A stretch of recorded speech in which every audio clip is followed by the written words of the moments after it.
세 사람 임종 지켜보며 발심. 수행 후 대인관계 건강 되찾아.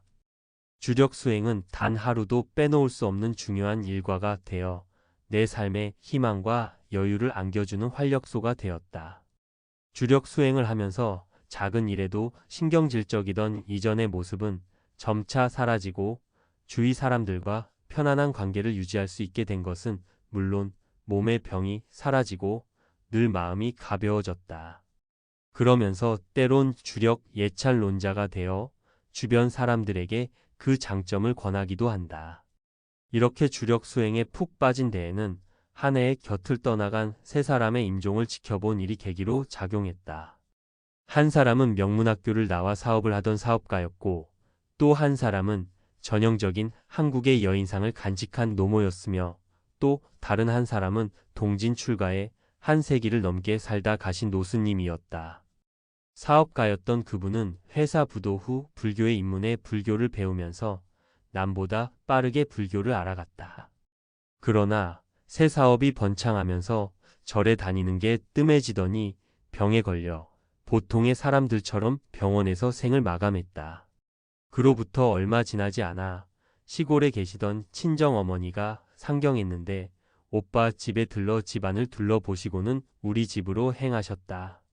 그리고는 목욕을 하고 옷까지 갈아입으시고는 나는 오늘 간다. 내가 이상하더라도 구급차 같은 것 부르지 말고 병원에 가서 산소 마스크 같은 거 씌우고 하지 말거라. 오빠나 언니들한테도 네가 그렇게 전해라 하고 말씀하셨다. 어머니는 이렇게 유언을 하시다 말고 누가 오고 있으니 문을 열어보라고 했다. 말씀대로 문을 열어본 나는 숨이 확 막히는 느낌이었다. 언니와 오빠의 아들이 망문 앞에 도착하고 있었던 것이다. 어머니는 유언을 계속 이어가시더니 주변의 방석까지 다 정리하시곤 숨을 한번 크게 쉬시며 73세의 나이에 앉은 채로 돌아가셨다. 평소 절에 다니시며 항상 관세음보살 명호를 찾으셨던 어머니는 그렇게 세상을 떠나셨다. 그로부터 얼마 지나지 않은 겨울 어느 날에 평소 자주 가던 사찰에 스님께서 열반하셨다. 세수 백수를 넘기신 나이에도 수행에만 전념했고 언제나 곱고 동안이셨던 스님까지 가시자 한 해의 곁을 떠나간 세 분의 모습이 떠올랐다. 갑작스럽게 몇 달 간격으로 세 분의 임종을 지켜본 후 그분들이 이 생을 마치던 순간이 지워지지 않을 필름처럼 계속해서 떠올랐다.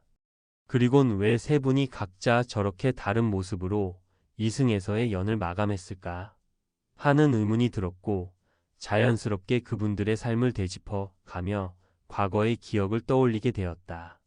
그리고 얼마 지나지 않아 의문을 풀 수 있었다. 그것은 평소 자신이 살아온 과정의 결과물이었던 것이다. 순간 정신이 번쩍 들었다. 그렇다면 나는 어떻게 살아갈 것인가? 지금까지 살아온 과정을 생각하니 아찔하고 두려울 뿐이었다. 하지만 곧 그 답을 찾았다. 그것은 다름 아닌 수행이었다. 불자가 부처님의 가르침을 몸으로 실천하고 옮기는 일 외에 그 어떤 일도 다 업을 더욱 두텁게 쌓는 것뿐이라는 생각이 들었다. 3.7일 기도 후 100일 주력 수행 입제. 세 분의 임종을 한 해에 지켜보면서 가졌던 나는 어떻게 살아갈 것인가에 대한 의문을 수행으로 풀게 된 것은 우연이 아니었다. 사실 인간에게 있어서 죽음만큼 두렵고 고민되는 일이 또 있겠는가. 그 고민을 푸는 열쇠가 수행이라고 생각하니 일단 마음이 가벼워졌다. 이후 모든 일을 다 놓아버린 채 잃어버린 자식 찾아다니듯 수행을 위한 자료를 찾고 방법을 배우러 다녔고 이전보다 몇 배나 열심히 기도를 하기도 했다. 그러나 생각했던 것보다 그 길은 쉽게 잡히지 않았다. 요즘은 수행 관련 서적이나 다양한 수행을 주제로 한 안내서가 많이 나와 있으나 몇 해 전만 해도 제가 불자들이 혼자 집에서 수행을 하는데 도움을 줄 만한 안내 책자가 제대로 없었다. 게다가 체계적인 지도를 받을 수 있는 스승을 만나기도 어렵고 찾아 나서기도 어려웠다. 한동안을 헤매다가 간절히 기도하면 부처님께서 인도해 주시리라는 믿음으로 절에 다니면서 3-7일 기도를 했다. 기도를 회양할 날이 가까워져 가던 어느 날 꿈을 꾸었다. 꿈에서 달라이라마 성화를 침견하러 가기 위해 히말라야 산을 넘다가 그만 바위에서 미끄러져 발끝만 간신히 매달려 있었다.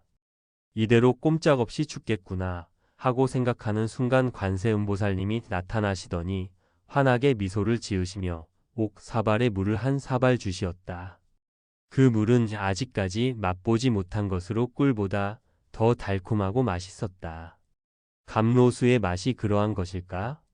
어쨌든 2사발을 더 주시어서 영겁후 3사발을 받아 마시자 관세음보살님께서 아가 이제 너는 살았다. 걱정 말거라 하고는 사라지셨다. 순간 어디선가 구급대의 사이렌 소리가 들렸다.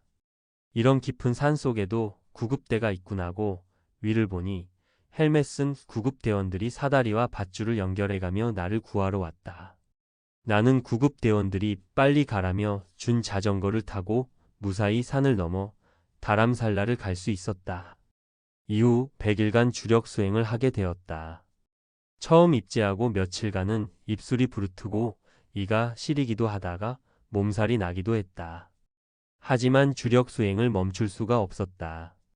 때문에 그럴 때면 속으로 다란이를 구절구절 관하면서 내가 하는 주력 소리를 놓치지 않고 들으려는데 전력을 다했다. 이렇게 주력 수행을 하는 동안 여러 훌륭하신 스승님들과도 차츰 인연이 되어 가르침을 받으며 체계적인 수행을 할 수 있게 되었다. 이보다 더한 행복은 없다는 생각에 날마다 정진하는 시간이 늘어났다. 스승님들은 내 눈과 얼굴 표정만 보고도 공부가 얼마만큼 됐는지를 아셨다. 일일이 보고를 하지 않아도 속까지 꿰뚫어 보고 격려해 주시며 계속해서 그 다음 정진을 지도해 주셨다. 스님들께 지도받으면서 차츰 변화가 일어났다. 신심이 더욱 증장된 것은 말할 것도 없고 정과 해를 병행한 균형 있는 수행이 가능하게 되었다. 이렇게 수행에 전념하고 조금씩 알아가기 시작하면서 일상의 변화도 생겼다. 우선 집안이 화목하게 되었다. 수행을 하기 전에는 세상의 모든 일들에 관여해야만 했고 관여하지 않으면 안 될 것으로 생각했었다. 그러다 보니 그런 일들에서 오는 피로로 주변 사람들과 가족들에게 자주 화를 내게 되었고 몸은 갈수록 쇠약해졌었다. 오죽하면 의사들이 나를 보고 걸어 다니는 종합병원이라고 불렀을까. 매일매일 심신의 변화를 기록해 가다 보니 조금씩 수행에 대한 욕심이 생기면서 자연스럽게 소비와 외출이 줄어들었다. 그 재미가 불어나면서 수행의 유익함이 실감나고 그럴수록 정진은 배가 되었다. 몸 또한 차츰 회복되면서 어느 날부턴가 얼굴색이 달라질 정도로 눈에 띄게 건강이 좋아졌다. 감기 한번 앓지 않는 건강한 몸이 될 정도로 말이다. 예전부터 친구처럼 붙어 다니던 골다공증, 위궤양, 악성빈혈, 결핵, 두통 등의 지병은 저절로 내게서 멀어져 갔다. 뿐만 아니라 마음의 여유까지 생겨 가족에게 친절해지고 모두에게 조금씩 가까이 다가설 수 있게 되었다. 그러니 오랜만에 만나는 지인들은 얼굴빛을 보며 놀라는 일이 다반사였다. 수행을 하면서 개인적으론 화내는 일이 사라진 게 가장 큰 유익함이다. 수행이 점점 무르익으면서 무상, 고, 무아를 체험할 수 있었고 예전엔 용서할 수 없던 일들에 대해서도 차츰 관대해지는 나를 발견할 수 있었다. 수행을 통해 얼마만큼의 깊은 산매로 삼법인을 체험하게 되었는지 그리고 거기서 증장되는 선정력을 얼마나 유지해 가는지가 우리의 참 인생을 살아가는 잣대가 아닌가 생각한다. 왜냐하면 그것은 곧 자비의 실천으로 승화되기 때문이다. 결국 자신을 보는 만큼 남을 보고 세상을 볼 수 있게 된다. 항상 자신을 성찰해 가고 있으나 아직도 문득 과거의 업식이 마음 한 구석에 자리를 잡고 그것을 알아차리면 사라지기를 반복하고 있다. 수행은 훈련의 연속인 것이다.